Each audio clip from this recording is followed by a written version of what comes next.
세 번째 마지막 시간인데요. 오늘은 역대상 29장 10절로 14절까지 말씀을 가지고 존 칼빈 하나님의 절대 주권이라는 제목으로 말씀을 나누도록 하겠습니다. 종교개혁 특강 첫 번째 시간에는 종교개혁의 새벽별이라고 불려지는 존 위클리프의 삶과 사역에 대해서 살펴보았습니다.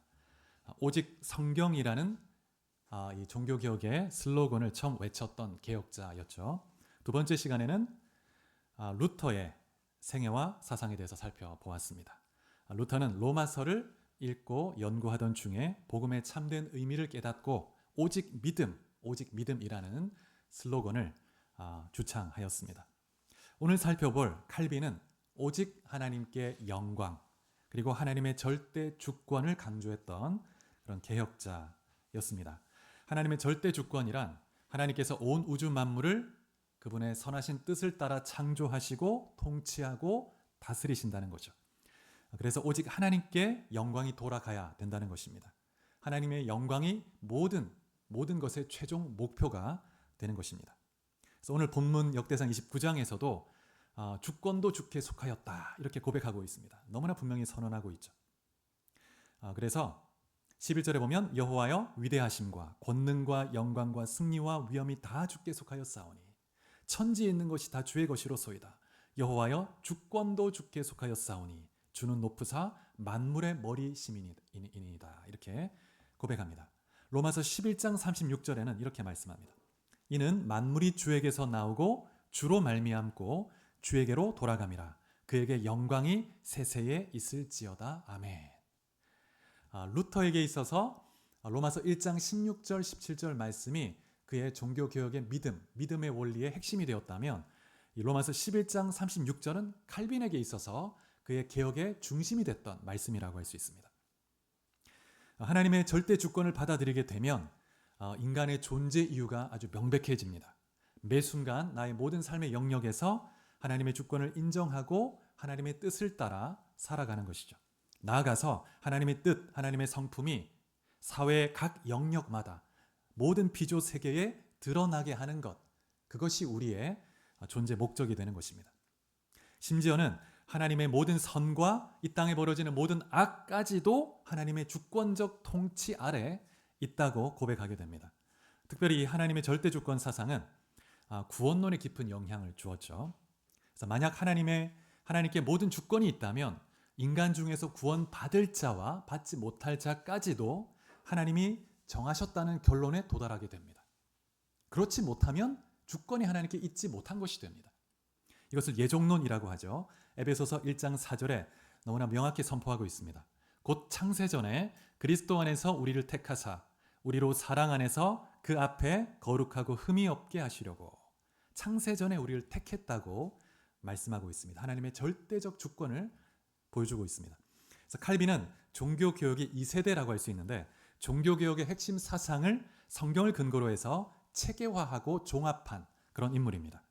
그래서 칼빈의 개혁 사상이 그의 저서인 기독교 강요에 아주 잘 집약되어 있습니다. 1536년에 칼빈의 기독교 강요 초판이 나왔는데 1539년에 이 초판에 대한 증보판이 나왔는데 이 증보판을 루터가 읽었다고 합니다. 읽고 굉장히 감격해하고 기뻐했다고 하는 일화가 있죠. 칼빈의 영향력은 정말 대단한데 루터 못지않게 칼빈의 영향력은 이후 세대에 엄청난 영향을 미칩니다. 칼빈은 단순한 신학자나 목회자를 넘어서 정치적인 개혁자 또 사회적인 개혁자이기도 했습니다. 무엇보다 근대 자본주의 또 자유민주주의 공화주의의 기초를 도운 사상가이기도 했습니다. 자, 그러면 칼빈의 생애를 한번 좀 자세하게 한번 살펴보도록 하겠습니다. 칼빈은 1509년 7월 10일에 프랑스 북부 노용이라는 도시에서 태어났습니다. 그리고 1564년 5월 27일 55세 나이로 스위스 제네바에서 주님의 품에 안기게 됩니다. 칼빈의 본명은 프랑스 중세 프랑스어로 발음하면 제앙 꼬뱅이라는 이름으로 불리죠. 현대 프랑스어로 하면 장 깔뱅이라는 이름으로 많이 불려지기도 합니다. 칼빈의 아버지는 지라드 꼬뱅인데 노용에 있는 대성당 주교의 비서관이었습니다. 그리고 참사회의 법률 자문관이기도 했죠.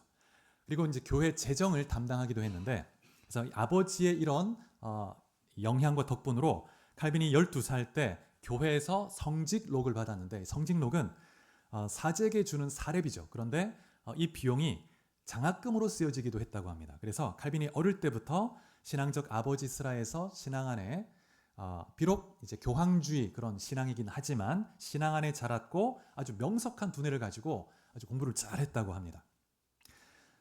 칼빈의 아버지는 처음에 칼빈이 사제가 되기를 원했습니다.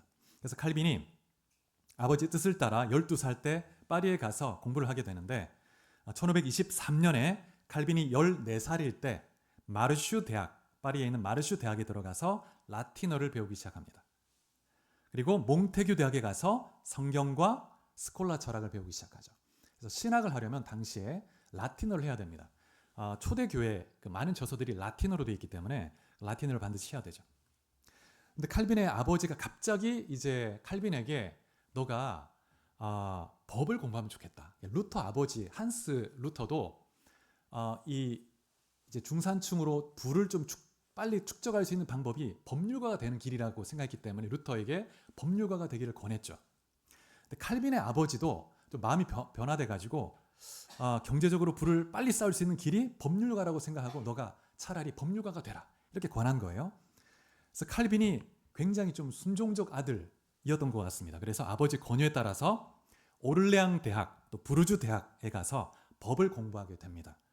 그래서 1531년 22살 때 칼빈의 아버지가 세상을 떠나게 되는데, 사실 칼빈은 평소에 어디에 관심이 있었냐면 고전문학에 관심이 많았습니다. 그래서 아버지가 돌아가시고 나서 자신이 평소에 공부하고 싶었던 고전문학을 공부하기 위해서 법 공부를 잠시 내려놓고 이제 고전문학을 공부하게 되는데, 1532년에 세네카, 로마 시대 정치인이죠. 세네카의 관용론이라는 책이 있는데 그 관용론에 대한 주석을 이렇게 쓰기도 했습니다. 그래서 이후에 칼빈이 부르주 대학에서 법률 공부도 마치고 법률 자격증도 취득하게 됩니다. 법률가죠. 근데 이제 그렇게 파리에서 공부하는 가운데 볼마르라는 친구를 만나게 되는데, 이 볼마르라는 사람은 종교 개혁적 사상을 가지고 있는 사람이었습니다. 루터의 사상을 받아들인 사람이었죠. 근데 이 볼마르가 헬라어를 통해서 이제 성경도 읽고 하는 거예요. 그 모습을 보고 도전을 받고, 그러면서 이제 이 루터와 에라스무스의 개혁 사상을 지지하는 많은 사람을 만나게 됩니다. 파리 안에서. 그런 과정을 통해서 이 칼빈이 조금씩 신앙에 눈을 뜨기 시작하면서 이제 믿음을 갖게 된 것이죠. 근데 칼빈이 자신의 책에서 개인의 이야기를 거의 하지 않습니다. 그런데 그래서 언제 회심했는지 정확히 알 수는 없는데 1557년에 칼빈이 시편 주석이라는 이제 주석책을 내는데, 그 서문에 보면 자신의 회심의 순간을 이렇게 언급하고 있습니다. 하나님께서는 그의 섭리의 신비로운 인도로서 드디어 나의 인생 행로를 다른 방향으로 바꾸어 놓으셨다. 처음에 나는 너무나 고질적으로 교황주의의 미신에 열성적이어서 그 진흙의 깊은 수렁에서 쉽게 벗어날 수 없었기 때문에 하나님께서 갑작스런 회심으로 나의 마음을 복종시키셨고 온순한 성격이 되게 하셨다. 이런 고백을 하고 있습니다. 그래서 칼빈은 자신의 회심이 하나님의 천적인 은혜의 역사심을 통해 이루어졌다고 고백하고 있습니다. 그래서 어릴 때 교황주의 신앙에 어릴 때부터 이렇게 신앙의 훈련 받아왔기 때문에 그 수렁에서 스스로 벗어날 수 없었다는 것입니다. 그래서 하나님께서 주권적인 은혜로 자신의 마음을 감동하시고 예수님을 믿을 수 있도록 또 하나님이 여러 사람들을 붙여주시고 만나게 해주셨죠. 그래서 칼빈의 마음이 열리게 하시고 믿음을 갖게 해주셨다는 것입니다. 그래서 칼빈의 이 회심의 고백을 보면 우리가 두 가지 사실을 다시 한번 확인할 수 있는데, 우리 스스로의 힘으로는 절대 이 죄의 수렁에서 벗어나서 하나님께로 나갈 수 없다는 겁니다. 우리 스스로는 절대 그렇게 할 수 없고 하지 않으려는 그 완고한 죄성이 있습니다. 또 하나님은 하나님의 때에, 하나님의 주권적인 섭리에 따라 하나님의 때에 정확하게 우리를 회심시키신다는 것이죠. 그래서 하나님이 구원의 주체가 되십니다. 그래서 하나님의 그런 주권적 은혜와 섭리의 손길이 여러분의 삶 속에 늘 함께 하시길 축복합니다. 1533년이 됐을 때 칼빈의 인생에 중요한 변화가 일어나는데요. 파리에서 공부하는 가운데 이제 한 사람을 만나는데 니콜라스 콥이라는 사람을 만납니다. 이 사람도 이제 종교 개혁적 신앙 가진 사람인데 이후에 파리 대학의 총장이 됩니다. 이 사람과 친분을 맺게 되죠. 근데 이 콥이라는 사람이 이제 파리 대학의 총장으로 취임을 하는데 취임 연설을 하는데 그 연설 가운데 이 루터와 에라스무스의 그 사상, 어떤 이 이신칭의 복음적 사상의 내용을 담은 메시지를 연설문으로 이렇게 하게 됩니다. 그래서 그 취임식 가운데 적지 않은 소동이 일어납니다. 이게 무슨 소리야? 이단적 사상이잖아. 이렇게 하면서 사람들이 막 소동이 일어나고 혼란이 일어나게 된 것이죠. 그러면서 이 콥 이 총장이 곧바로 이단으로 정죄되고 그리고 이제 파리를 피해서 이제 도피할 수밖에 없게 된 상황이 되었죠. 그런데 이 콥의 연설문을 그 기초를 작성한 사람이 칼빈이었다고 전해지고 있습니다.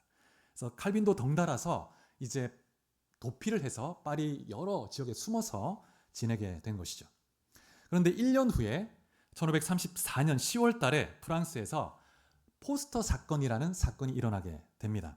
그래서 이 사건 때문에 프랑스에서 개신교도들에 대한 대대적 핍박이 일어나게 되는데 어떤 일이냐면 이 프랑스 내 개신교 신자들이 여러 도시에 가톨릭 미사를 비판하는 이 대자보 포스터를 막 붙인 거예요. 그래서 내용이 뭐냐면 가톨릭 미사는 성경적이지 않은 거짓된 우상 숭배다. 진정한 예배는 오직 하나님의 말씀에 따라 드리는 것이다. 그리고 가톨릭 성찬, 화채설을 믿었죠. 그 떡과 잔을 마실 때 우리의 입에 들어오는 순간 예수님의 실제 살과 피가 된다는 거예요. 그래서 예수님을 계속해서 반복해서 죽이는 일을 행하게 되는 것이죠. 그 일을 비판했습니다. 그런데 이 10월 17일 1534년 이 10월 17일 밤에 프랑스 5개 도시에 흩어져서 사람들이 막 붙이던데 심지어 프랑스와 1세 국왕의 침실 문에도 어떤 사람이 붙인 거예요. 이게 문제가 됐습니다. 그래서 이 왕이 프랑스 1세가 격분합니다. 그러면서 이 저주받은 루터 이단을 다 척결해야 되겠다. 그래서 대대적인 핍박을 하게 되는 계기가 되죠. 그래서 이때 칼빈이 이제 프랑스에서 있지 못하고 스위스 바젤로 피신을 하게 됩니다. 이 바젤은 종교적으로 중립적 도시인데 독일과 국경이 맞닿아 있는 그런 도시죠. 무역 도시이기도 합니다. 학문의 중심지였는데 당시에 바젤 대학교가 있었습니다. 근데 에라스무스 아주 유명한 이 인문학자 에라스무스도 이곳에서 활동하고 있었죠. 그래서 에라스무스가 1517년에 16년 그때 그 헬라어 성경을 이곳에서 출판하기도 했습니다. 그래서 종교적으로 중립적인 그런 곳이었기 때문에 신앙의 자유가 보장됐고 칼빈에게는 최적의 피난처였습니다. 이곳에 인쇄업이 발달했기 때문에 칼빈이 이곳에서 머무는 가운데 이제 종교 개혁적 사상을 이제 이렇게 체계화해서 기독교 강요 초판을 출판을 하게 되죠. 특별히 이 기독교 강요를 출판하게 된 계기가 있는데 바젤에 피난해서 이렇게 머무는 가운데 그 프랑스에서 많은 성도들이 핍박을 받는데 많은 성도들이 화형을 당하고 죽어가는 것을 소식을 듣게 됩니다. 그래서 프랑스 1세 국왕에게 이 개혁적 신앙이 얼마나 성경적인지 변호하기 위해서 이단적 사상이 아니고 나라를 혼란스럽게 하는 신앙이 아니고 너무나 바른 신앙이고 도덕적이고 정말 성경적인 그런 신앙이라는 것을 변증하기 위해서 자신의 신앙을 아주 체계적으로 이렇게 집대성해서 이렇게 쓰게 됩니다. 그래서 이제 그 서문에 보면 프랑스와 1세에게 그 헌정을 하고 있죠. 이 책을 썼을 때 칼빈의 나이가 27살이었습니다. 27살 때 이 책을 쓰게 되죠. 칼빈이 법률을 공부했던 공부할 때 논리적, 체계적 사고를 하나님이 미리 준비시키셨다가 이 27살 때 이 기독교 강요를 쓰는데 너무나 논리적으로, 체계적으로 신앙을 잘 체계화해서 전달한 것을 볼 수가 있습니다. 근데 기독교 강요의 영향력이 엄청나죠. 이 책 한 권으로 인쇄술이 이미 발달했기 때문에 유럽 전역에 이 책이 이제 전해지게 됩니다. 그래서 이 책 한 권으로 칼빈이 유럽에서 유명 인사가 됩니다. 그런데 칼빈은 그냥 성경을 연구하면서 평안히 그냥 학자적 삶을 살기를 원했습니다. 숨어 지내기를 원했죠. 이제 그러다가 칼빈이 이제 이후에 바젤에 있다가 스트라스부르크라는 도시로 이제 가게 됩니다. 이 스트라스부르크도 독일 국경에 인접해 있는 프랑스 도시인데 그곳에도 개신교 신자들이 많았고 또 많은 개신교 학자들도 있었는데 특별히 마르틴 부처라는 종교 개혁가가 있었습니다. 그래서 칼빈이 그 사람을 만나서 그 사람과 함께 또 배우고 함께 학문을 계속 연구하기를 원했습니다. 그래서 스트라스부르크로 가려고 가는 길에 어디를 방문하게 되냐면 제네바에 하룻밤 묵어 가게 된 거예요. 그런데 그렇게 하룻밤 묵으려고 들렀던 그 제네바의 방문이 칼빈의 인생을 바꾸어 놓게 된 것입니다. 그래서 인간이 계획을 세울지라도 그 걸음을 인도하시는 분은 하나님이시라고 했는데 하나님의 계획은 칼빈의 계획과 달랐던 거예요. 당시 이 제네바에서는 1535년에 종교개혁이 대대적으로 일어났습니다. 특별히 그 기욤 파렐이라는 그 프랑스 출신의 개혁자가 있었는데 이 사람은 아주 불같은 열정을 가진 행동가였습니다. 이 사람을 중심으로 해서 로마 가톨릭과 또 교황청과의 모든 관계를 단절하고 이 제네바시 자체를 하나님 앞에 완전히 종교 개혁적 신앙을 가진 그런 도시로 만들려고 개혁을 시도한 거예요. 그런데 이제 그 사람은 자신은 행동가였지 이 개혁을 체계적으로 이루어갈 수 있는 그런 사람은 아니었습니다. 그래서 고민하고 기도하면서 하나님 이 개혁을 주도해 갈 수 있는 사람을 보내달라고 기도했던 거예요. 그런데 마침 칼빈이 이 제네바에 방문했다는 소식을 듣게 됩니다. 그래서 하룻밤을 딱 이제 머물고 떠날 계획이었는데 이 파렐이 그 소식을 듣고 찾아가죠. 찾아가서 간청합니다. 이 제네바에 머물러서 이 도시를 정말 종교개혁적 신앙으로 거룩한 도시로 하나님께 올려드리자. 개혁을 같이 시도하자고. 그렇게 요청합니다. 근데 칼빈은 그런 행동가가 아니었어요. 개혁자가 아닙니다. 학자였습니다. 학자. 조용히 말씀 연구하고 또 책을 출판해서 성도들을 깨우고 이런 일을 하고 싶었지. 그래서 이 개혁을 하고 싶지 않았는데 너무나 간청을 하는 거예요. 그래서 처음에는 거절을 했습니다. 칼빈이 여러 차례. 그러니까 이제 이 파렐이 한 20살이 더 많은데 아무리 막 요청해도 거부하니까 불같은 막 마음이 막 일어나면서 뭐라고 하냐면 화를 내면서 이렇게 얘기했습니다. 자, 여기 나와 있죠. 만일 도움이 필요한 곳을 저버리고 거절한다면 하나님께서는 당신의 은거 생활과 학문적 연구들을 저주하실 것이요. 이러면서 불같은 마음으로 막 저주를 퍼부은 거예요. 근데 이 말을 듣는데 칼빈의 마음속에 기분이 나쁘고 상한 게 아니라 이 말이 하나님의 음성으로 들렸던 거예요. 그래서 공포에 사로잡힙니다. 하나님이 자신을 저주하실 것 같고 하나님이 자신에게 말씀하시는 것처럼 들렸다는 거예요. 그래서 1557년에 이후에 이제 노년에 썼던 그 시편 주석 서문에 보면 이렇게 쓰고 있습니다. 이 순간을 회상하면서 그 무서운 저주가 내게는 마치 하나님께서 그의 전능하신 손을 하늘에서 펴서 나를 붙잡으시는 것처럼 느껴졌다. 그래서 칼빈이 그 하나님의 능력의 손에 붙들려서 제네바에 머물게 되죠. 그리고 계획에도 없던 목회를 하게 된 것입니다. 그리고 제네바시의 개혁을 추진하게 되는 것이죠. 그래서 칼빈은 성경 교사의 직분을 가지고 제네바 성 피에르 교회에서 목회를 시작하게 됩니다. 그때가 1536년 8월이었죠. 당시에 이제 칼빈이 목회를 처음 시작했을 때 모든 것이 혼돈의 상태였습니다. 또 교황을 추종하는 자들을 추방하긴 했지만 여전히 이렇게 반대하는 사람도 남아 있었죠. 그리고 실질적으로 개혁이 진행되지 않은 상태였습니다. 또 칼빈 자신도 육체적으로 연약했기 때문에 알려진 바로는 칼빈이 걸어다니는 병원이라고 일컬어졌다고 합니다. 육신이 정말 연약했고 또 새로운 환경에 적응하느라고 쉽지가 않았다고 합니다. 그럼에도 불구하고 칼빈이 이제 교회 개혁뿐만 아니라 제네바시가 하나님의 거룩한 도시로 변화되게 하기 위해서 함께 파렐과 함께 개혁을 시작하게 되는데 첫 번째 여러 가지 면에서 개혁을 시도하게 되는데 자, 그다음 처음 그동안의 예배는 라틴어로 이루어졌습니다. 라틴어는 일반 사람들이 이해할 수가 없기 때문에 그냥 그 의식 자체를 그냥 시청하는 겁니다. 그 의식 자체를 시청하는 것으로 예배에 참여했다고 생각하는 거예요. 전혀 이해함이 없습니다. 그런데 라틴어에서 프랑스어 예배로 바꾸는 거예요. 그래서 이제 들리는 예배, 이해할 수 있는 예배로 바꾼 거죠. 그다음에 두 번째, 말씀 중심의 개혁을 시도합니다. 그래서 하나님의 주권을 강조했는데 하나님의 주권과 통치는 말씀을 통해 말씀 선포를 통해 이루어진다고 믿었습니다. 그래서 말씀이 선포되면 성령께서 말씀을 통해 역사하시면서 성도들의 마음의 죄를 깨닫게 하시고 회개케 하시고 또 삶의 변화를 이루어내시고 성화를 이루어갈 수 있고 그를 통해서 또 사회적 변화도 일어날 수 있다고 믿었던 것이죠. 그래서 칼빈은 이신칭에서 한 걸음 더 나아가서 성화를 굉장히 강조했던 인물이고, 이신칭의는 필연적으로 성화를 가져온다. 성화 없는 이신칭의는 가짜다. 이렇게 주장했죠. 그리고 이 말씀 중심의 예배를 드리면서 주일에는 2번 예배를 드리고 주중에도 월, 수, 금 3번 예배를 드렸다고 합니다.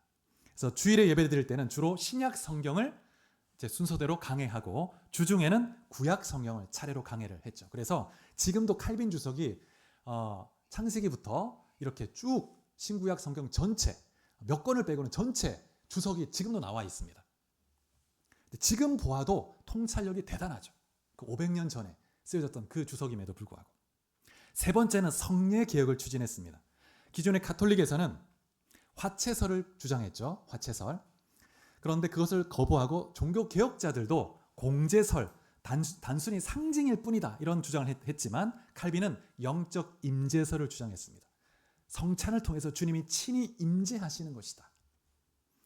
그래서 말씀의 역사와 함께 성례를 통해서 성도가 하나님의 임재를 체험하고 하나님의 은혜를 체험함으로 변화된 삶을 살 수 있도록 그렇게 가르쳤던 것이죠. 그래서 칼빈은 가능하면 매주 성찬을 하기 원했습니다. 적어도 최소 한 달에 한 번은 성찬을 해야 된다.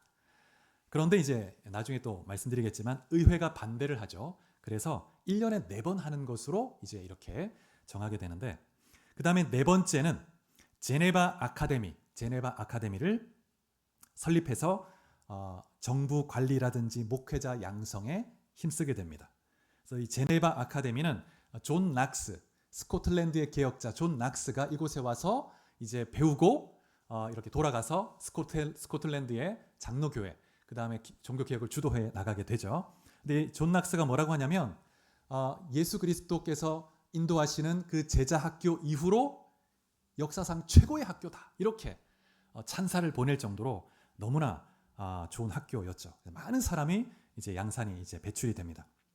그래서 1536년에 11월 달에 제네바 목사회에 칼빈이 정식 회원이 되게 됩니다. 그리고 이제 이때 철저한 개혁을 위해서 21개 주제를 담은 신앙 고백서를 만듭니다. 그래서 이 신앙 고백서에 모든 이 제네바의 시민, 당시 한 15,000명 정도의 시민이 있었다고 합니다. 근데 이 모든 시민이 서명을 해서 이 신앙 고백을 고백하도록 요청을 했죠. 시의회에. 당시에는 이제 여전히 가톨릭 신앙 그 습관을 버리지 못하는 사람이 많았기 때문에 이 종교개혁적 신앙 고백을 분명히 고백하도록, 공적으로 고백하고 서명하도록 이렇게 독려한 것입니다. 그래서 신앙 고백을 통해서 동일한 신앙으로 하나를 만들려고 한 것이죠. 그리고 1537년 1월 달에는 교회 조직과 예배를 위한 지침서도 문서로 만들어서 의회에 제출해서 또 이렇게 허락을 요청했습니다. 그래서 또 치리회를 구성하고 교회가 독립적으로 치리하고 권징할 수 있는 권한을 부여해 주도록 요청을 하게 되죠. 그래서 교회의 거룩을 유지하기 위해서 칼빈은 이 치리하고 이 권징하는 것을 굉장히 중요하게 엄격하게 했습니다. 그래서 성찬을 받는 것도 만약에 어떤 죄를 지어서 분명한 회개가 없을 때는 성찬을 일정 기간 중지시키는 그런 엄격한 그런 권징을 하도록 하기를 원했죠. 그 다음에 또 교리 문답서를 만들어서 시민 새신자들과 또 어린이들을, 청소년들을 교육할 목적으로 발행해서 사용하기도 했습니다. 그래서 여러 면에서 그런 이제 교회를 세워가기 위해서, 말씀으로 세워가기 위해서 애를 썼는데, 근데 의회와 좀 여러 가지 면에서 충돌이 있었는데 그 치리권에 대해서 충돌이 있었습니다. 의회는 출교하거나 중요한 이 치리권은 의회가 가져야 한다라고 했지만 칼빈은 교회 자체가 그런 치리권을 가져야 한다고 보았습니다. 그래서 이 부분이 충돌이 되는 거예요. 그래서 매번 중요한 치리 문제에 의회 요청을 받고 허락받는 것은 이거는 너무나 이 절차가 힘들다. 그래서 교회가 즉각 어떤 특정 부분에 치리를 해야만 교회가 거룩하게 유지되어 갈 수 있기 때문에 그렇게 해달라고 했지만 충돌을 하죠. 결국 이 문제 때문에 갈등을 계속 빚게 됩니다. 의회와. 그리고 이제 이 제네바 안에는 칼빈을 반대하는 사람도 왜 없었겠습니까? 칼빈은 외부인이죠. 프랑스 사람입니다. 외부인이고 또 칼빈은 엄격한 이런 개혁을 시도했기 때문에 그 안에는 자유로운 그런 사람이 많이 있었죠. 그래서 우리가 은혜로 구원받았으니까 우리가 율법에 매일 필요가 없다. 그러면서 너무 엄격하게 우리를 옥매려고 한다. 이렇게 주장한 사람이 많았고 이런 사람들이 칼빈을 반대했던 것입니다. 그리고 의회와 이 지리권 때문에 충돌도 하고 그래서 결국 칼빈이 이제 이 2년이 채 안 되어서 1538년 4월에 제네바에서 추방이 됩니다. 추방이 돼요. 그래서 제네바를 떠나게 되죠. 칼빈이 원해서 있었던 것이 아닌데 결국 이렇게 쫓겨나게 됩니다. 칼빈의 마음이 어땠을까요? 하나님 왜 저를 이곳에 머물게 하셨습니까? 그런 원망, 불평이 있지 않았을까요? 그럼에도 칼빈이 온전히 주님을 의지하며 믿음으로 주님을 바라보며 나아갔습니다.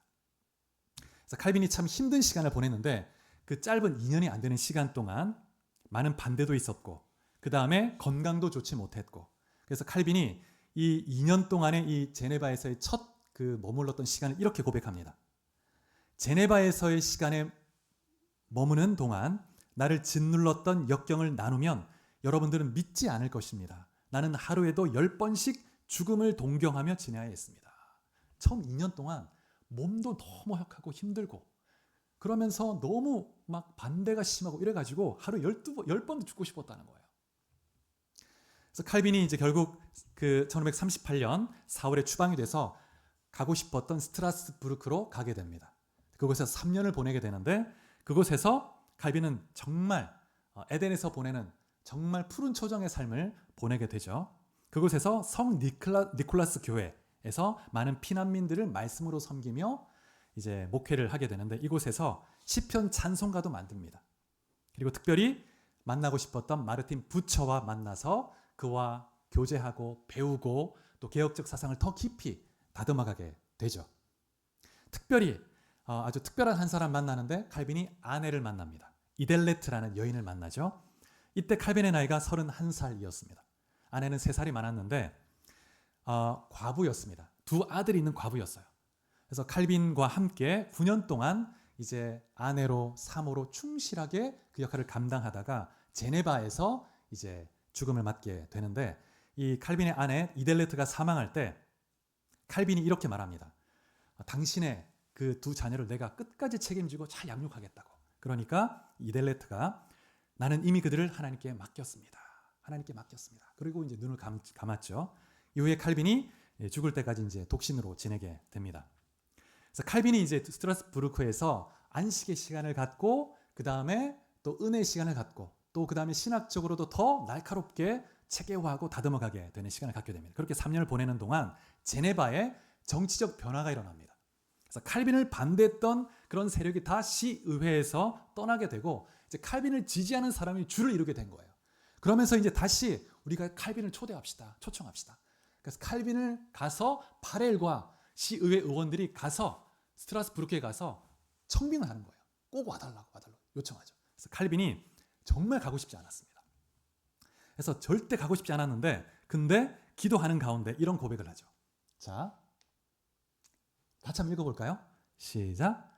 나는 하나님의 것이기에 내 심장을 신속히 그리고 진실하게 하나님께 드립니다. 내 마음을 하나님께 올려드립니다. 내 심장을 하나님께 드립니다. 신속하게 진실하게 이 고백을 하고 제네바로 다시 가게 되죠. 그래서 제네바에서 23년간 목회를 하고 주님께 돌아가게 됩니다.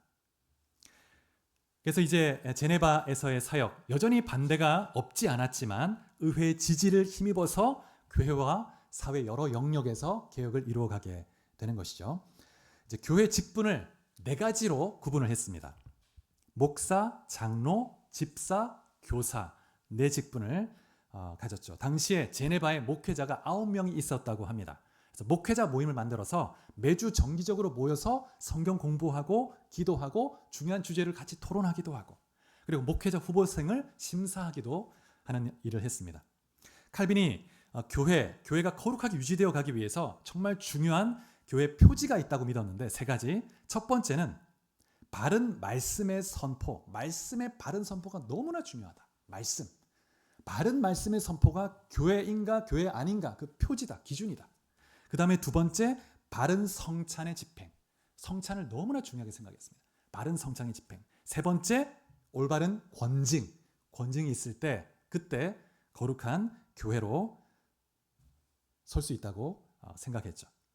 그래서 칼빈은 교회를 보이는 교회와 보이지 않는 교회, 이거를 무형교회, 유형교회라고 부르는데 구분했습니다. 그래서 보이지 않는 교회는 뭐냐면 구원받은 하나님의 모든 백성입니다.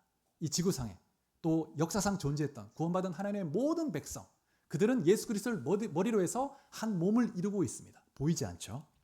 근데 보이는 교회는 지역 교회를 의미합니다. 지역마다 있는 제네바 교회, 진주 교회, 주님 사랑 교회, 이런 지역 교회를 보이는 교회라고 부르는 거죠. 근데 보이는 교회에는 구원받은 자도 있지만 구원받지 못한 자도 함께 섞여 있습니다. 그래서 칼빈은 그가 섬기는 교회 가운데 끊임없이 바른 말씀의 선포, 복음의 선포, 또 이 권징을 통해서 이 교회가 정말 믿는 사람으로 거의 가득 찰 수 있도록 끊임없이 기도하며 말씀을 증거했죠. 그래서 거룩한 공동체로 세워가기를 원했는데, 이렇게 하기를 원했던 이유는 교회가 거룩함으로 서야만 그 사회에 영향을 미칠 수 있고 사회를 변화시킬 수 있다고 믿었기 때문이죠. 그래서 칼빈이 특별히 권징을 강조했던 이유 중에 하나는 세 가지 이유를 생각해 볼 수 있는 첫 번째는 교회를 거룩하게 유지하기 위해서는 권징이 필요하다는 것입니다. 죄가 성도들 가운데 범해지고 있는 고린도전서 6장에도 보면 음행을 행하고 있는데 그건 그대로 내버려 두고 있는 거예요. 그럼 세상이 어떻게 보겠느냐? 바울이 이게 책망하고 있죠. 그래서 교회가 거룩함을 유지하고 세상의 빛과 소금이 되기 위해서는 권징이 필요하다는 거예요. 두 번째, 하나님의 영광을 드러내기 위해서. 세상 사람들이 보기에 교회가 이렇게 말씀의 기준, 도덕적 기준으로 죄를 범할 때 딱 징계를 하는구나, 이런 걸 보면서 교회가 하나님 머무시는 거룩한 공동체로 존경받게 되죠. 하나님의 영광이 드러나게 됩니다. 그리고 징계받는 그 영혼을 위해서, 그 영혼이 죄를 깨닫고 회개하며 돌이키게 하기 위해서 반드시 징계해야 한다, 이런 주장을 하게 됩니다. 그래서 이제 또 칼빈은 사회적으로, 정치적으로도 굉장히 중요한 영향을 미쳤는데, 특별히 잘 아시는 것처럼 루터와 같이 칼빈도 직업 소명서를 주장했습니다. 직업이 이 자신의 일터가 하나님이 부르신 거룩한 일터라는 것입니다. 성도들이 어떤 직업을 가졌든지 그 속에서 하나님의 뜻을 펼쳐가는 것을 중요하게 여겼습니다. 모든 일을 하나님께 하듯 죽게 하듯 해라. 너희에게 있는 그 일터가 하나님이 부르신 자리니까 그곳에서 죽게 하듯 최선을 다해라. 진실하고 정직하게. 그것이 하나님의 영광을 드러내는 일이다. 근데 중세 가톨릭에서는 이 노동, 일하는 것을 어떻게 이해했냐면 원죄에 대한 징계와 벌로 생각했습니다. 그래서 노동한다는 것은 속죄의 과정인 거예요. 노동을 통해서 끊임없이 우리가 지은 죄에 대해서 이 벌을 받는 과정이라는 것입니다. 그러니까 이 노동이라는 것, 세속적 일, 직업을 부정적으로 볼 수밖에 없었던 것이죠. 그리고 부를 축적하는 것도 부정적으로 이해했습니다. 오직 성직자만 거룩한 하나님의 부르심을 받은 직업이다, 이렇게 인식을 했던 것입니다. 그렇지만 칼빈은 그렇게 생각지 않았죠. 우리 말씀을 한번 보겠습니다. 베드로전서 2장 9절. 2장 9절. 자, 시작. 그러나 너희는 택하신 족속이요 왕 같은 제사장들이요 거룩한 나라요 그의 소유가 된 백성이니 이는 너희를 어두운 데서 불러내어 그의 귀한 빛에 들어가게 하신 이의 아름다운 덕을 선포하게 하려 하심이라. 성도들 너희 한 사람 한 사람이 하나님이 택하신 족속이고 왕 같은 제사장들이다. 너희가 제사장이다. 만인 제사장설이죠. 너희가 부름받은 그 자리에서 너희는 제사장으로 이 세상과 하나님 사이에 다이를 놓아야 하고, 너희가 그 부름받은 그 자리에서 최선을 다해서 일을 함으로 하나님의 영광을 드러내라. 골로새서 3장 23절에 보면 이렇게 말씀합니다. 무슨 일을 하든지 마음을 다하여 죽게 하듯 하고 사람에게 하듯 하지 말라. 그래서 노동을 신성한 것으로 여겼습니다. 여러분, 인간이 에덴에서 타락하기 이전에도 노동이 있었습니다. 노동 그 자체는 악한 것이 아니죠. 노동은 신성한 것입니다. 그래서 모든 직업이 하나님께로부터 온 것이다. 이것은 사실 그 당시에는 혁명적 사상이었습니다. 그래서 성도들이 자신의 삶의 현장에서 하나님의 뜻을 이루기 위해서 이 자리가 하나님이 나를 부르신 자리구나, 이런 인식의 전환이 일어나니까 최선을 다하는 겁니다. 하나님의 영광을 드러내기 위해서 정직하게, 또 어떻게 하면 더 내가 일을 잘할 수 있을까 연구하니까 또 새로운 기술이 이렇게 나오는 거죠. 그래서 그 일터가 번창할 수밖에 없는 거예요. 그래서 이 칼빈이 이 경제활동, 그리스도인의 경제활동 굉장히 중요한 삶의 한 부분으로 가르쳤습니다. 그래서 정직하게 그런 부를 축적하고 그 다음에 검소한 생활을 통해서 잘 저축한 다음에 그 재정을 하나님의 나라를 위해서 이렇게 재투자해야 된다. 하나님 나라를 위해서 기부하는 데 있어서 굉장히 중요한 덕목으로 가르쳤죠. 그래서 또 이 당시에 그 이자, 그 금융업이 당시에도 이제 발달해 있었는데 이자를 받는 것이 성경에서는 이 교회법에서는 금지되어 있음에도 불구하고 만연해 있었습니다. 그래서 당시의 이자율이 일반적으로 한 12% 정도, 그런데 심할 경우에 40%, 50%도 되었고 어떤 경우에는 100%, 200%도 있었다고 합니다. 사채가 엄청난 사채인 거죠. 그래서 너무나 이제 피해를 입는 사람이 많은 거예요. 그래서 칼빈이 이것을 전적으로 금지시켜 버린 것이 아니고 그러면 너무 경제 활동이 위축되니까 그거를 합리적 수준으로 3%에서 6% 이렇게 딱 조정한 거예요. 이렇게 이 범위 내에서 하라. 그러니까 경제적인 이 활동이 굉장히 활성화되기 시작하는 것이죠. 그래서 스위스가 오늘날도 금융업의 메카로 스위스 은행 유명하지 않습니까? 성장하게 된 것이 이때부터라고 할 수 있습니다. 또 칼빈이 종합구빈원을 이게 만들게 되는데 사회복지기관입니다. 그래서 이제 가난한 사람들, 프랑스에서 이제 신앙의 박해 때문에 피난온 사람들을 위해서 이제 기금을 만들어서 그들을 돕고 섬기는 일들까지 하게 됩니다. 19세기에 아주 유명한 경제학자이자 사회학자 막스 베버가 있습니다. 이 사람이 쓴 책이 있는데 프로테스탄트 윤리와 자본주의 정신이라는 책입니다. 아주 유명한 책이죠. 이 책에 보면 칼빈이 가르친 이 직업 윤리, 경제에 대한 가르침이 특별히 근대 자본주의 그 뿌리가 어디에 있는지를 이렇게 연구하면서 그 뿌리가 칼빈의 이 칼빈주의에 있다고 보았죠. 그래서 베버가 말하는 이 자본주의 정신이 뭐냐면 오늘날 우리가 이 생각하는 이 자본주의를 너무나 부패하고 타락해 있는데 초기 이 칼빈으로부터 제네바에서 시작된 이 개혁자들로부터 시작된 자본주의는 뭐냐면 첫 번째, 노동은 하나님의 부르심이다는 명확한 인식이 있습니다. 그래서 이 노동 자체가 신성한 것이고 게으름을 죄로 여기는 거예요. 게으름은 악한 것이다. 자신의 일을 최선을 다해서 하는 그런 인식. 두 번째, 경제적 이익을 추구하되 윤리적이고 정직하게 해야 된다. 이런 인식이 있었다는 거예요. 그래서 부를 단순히 축적하는 것이 아니라 정직하고 성실하게 돈을 벌어서 이제 저축하고 그것을 가지고 절제하고 검소한 생활을 하고 또 하나님 나라 위해서 재투자를 하는 거예요. 기부하고 하나님 나라 위해서 쓰는 것입니다.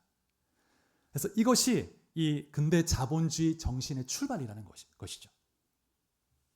그래서 어느 시대나 사실 자본주의적 이런 양상이 존재하긴 했습니다. 로마 시대도 있었고 모든 시대도 있지만 그러나 다른 점이 있다면 탐욕에 근거하지 않았던 것입니다. 그래서 윤리적 노동, 또 절제 속에서 이 근대 자본주의가 개신교 국가를 통해서 중심으로 발전해 왔던 거예요. 그래서 이런 이 제네바로부터 그런 놀라운 근거가 되고 그 다음에 칼빈이 정치적 개혁도 이루어가게 되는데 성경적 원리에 따라서 이제 여러 가지 시스템을 개혁하게 됩니다. 자, 그 다음 핵심 원칙 세 가지가 있는데 첫 번째, 권력을 분산해야 된다. 절대 권력을 막아야 한다. 인간은 부패하고 타락했기 때문에 분산해야 된다는 것이죠. 견제와 균형. 두 번째, 시민 참여. 대표, 시의원을 대표를 선거로 하는 것이죠. 이전에는 왕정 국가들 이제 시대였기 때문에 왕이 독재하는 시대였습니다. 시민이 왕을 뽑는다는 건 상상할 수 없는 일이죠. 시민이 대표자를 뽑는 것입니다. 그리고 성경적 원칙에 따라 권력을 나누기 위해서 4개 기구를 만들게 됩니다. 그다음에 교회도 그 앞에 교회도 이제 민주적인 절차를 따라 이제 운영을 하자. 이런 원리를 적용합니다. 그래서 이제 4개 기구를 만드는데 목사회를 만듭니다. 목사회는 교리와 신앙 교육을 담당하고 장로회, 교회 규율을 감독하는데 사법부 역할을 하게 됩니다. 시의회가 있고 총회가 있죠. 총회는 시민 대표 모임입니다.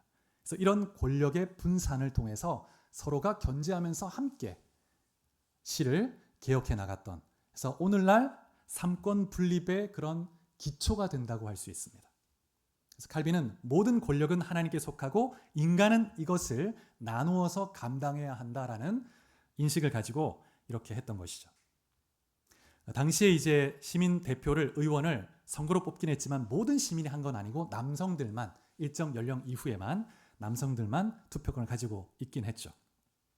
이 스위스가 투표권을 가진 것이 우리나라보다 늦습니다. 여성 투표권을 가진 지가 60몇 년도에 투표권이 있었죠. 스위스 같은 경우에. 그래서 이러한 이 원칙이 이후에 청교도 혁명, 영국의 미국 민주주의 발전에 엄청난 영향, 기초가 됩니다. 기초가 돼요. 그래서 이 청교도들이 칼빈주의의 사상에 근거해서 신앙생활을 했고 그들이 미국에 건너가서 그들이 이제 국가를 세운 거잖아요. 그래서 칼빈주의에 근거한 이 자유민주주의, 공화주의가 이제 오늘날 이 서구의 중심을 이루게 된 것입니다. 그래서 장로를 세울 때에도 시민의 추천에 의해서 받아서 그 다음에 목사들, 기존의 장로가 심사를 거치고 의회가 승인을 하게 되어 있었습니다. 그래서 이러한 칼빈의 개혁이 교회뿐만 아니라 그 사회적인 영역에서도 이제 완벽하진 않았지만 그럼에도 불구하고 오늘날 근대 자본주의와 자유민주주의 기초를 이루었던 그리고 이후에 엄청 영향을 미쳤는데 특별히 다음 그림을 하나 보여주시면 이 사람은 네덜란드의 총리를 지냈던 또 신학자이자 목회자였던 아브라함 카이퍼입니다. 아브라함 카이퍼. 이 사람은 신칼빈주의자라고 하는데 칼빈주의 사상을 더욱더 체계화했습니다. 그래서 칼빈주의는 우리의 삶의 모든 영역에 하나님의 주권이 이루어져야 된다고 하는 그런 영역 주권 사상을 주창하기도 했고 그 다음에 이런 말을 했죠. 여기 보면 우리 인간 존재 전 영역에 걸쳐 그리스도께서 주권자로서 내 것이라고 외치지 않는 단 한 평의 인치 그런 곳도 없다. 모든 것이 주님의 통치자로서 주권자로서 역사한다는 것입니다. 그런 주권 사상을 외쳤던 그래서 이 아브라함 카이퍼는 총리가 되었는데 반혁명당을 만듭니다. 이때 반혁명당에서 혁명이 뭐냐면 프랑스 혁명을 의미합니다.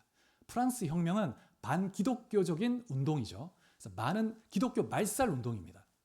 그래서 그 반혁명당을 만들어서 반기독교적인 그 모든 사상들을 물리치고 성경적 세계관에 근거해서 이렇게 나라를 세우기를 원했죠. 오늘날에도 이 아브라함 카이퍼는 우리 개혁주의, 칼빈주의 신학에 굉장히 큰 영향을 주는 인물로 알려져 있습니다. 그리고 제네바 아카데미 아까도 말씀드린 것처럼 많은 사람이 양성되었는데 1559년 6월 5일에 개교를 했습니다. 칼빈이 이제 죽기 얼마 전이었죠. 근데 엄청나게 많은 학생 유럽 전역에서 모여들었습니다. 그래서 신학 예비 과정에 한 학기에 1000명이 모일 정도로 엄청나게 많은 사람들이 모여서 하나님 말씀 배우고 지도자가 양성이 되었던 것이죠. 그래서 정리를 좀 하면 칼빈의 종교 개혁이 정치, 문화, 교육, 사회 전반에 걸쳐 이루어졌고 오늘 이 시대에 정말 자유민주주의 시장 경제, 이 자본주의의 기초를 이루었습니다. 그래서 많은 반대를 부딪히기도 했지만 그럼에도 불구하고 믿음 안에서 인내하며 하나님께 헌신하여 걸어갔던 믿음의 사람이었죠. 말씀을 맺겠습니다. 여러분, 여러분의 인생에 대한 또 여러분의 생명에 대한 주권이 하나님께 있습니다. 여러분 그걸 믿으십니까? 주님 사랑교회 주권이 하나님께 있습니다. 하나님, 예수 그리스도에게 있습니다.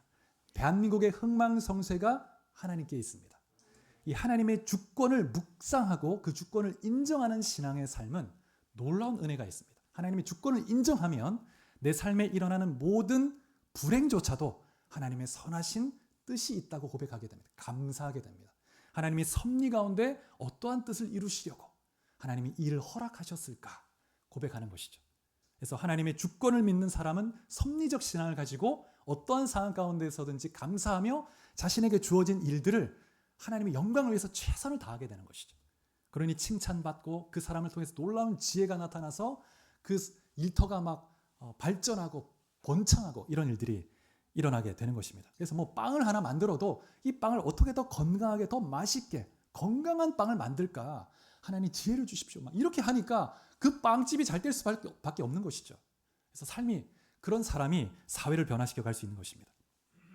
그래서 여러분 한 분 한 분이 하나님의 주권의 신앙을 가지고 또 날마다 말씀 안에서 결단하며 주의 뜻을 이루어가는 하나님의 놀라운 백성 될 수 있기를 주의 이름으로 축복합니다. 자, 우리 기도하시겠습니다. 우리가 말씀을 생각하면서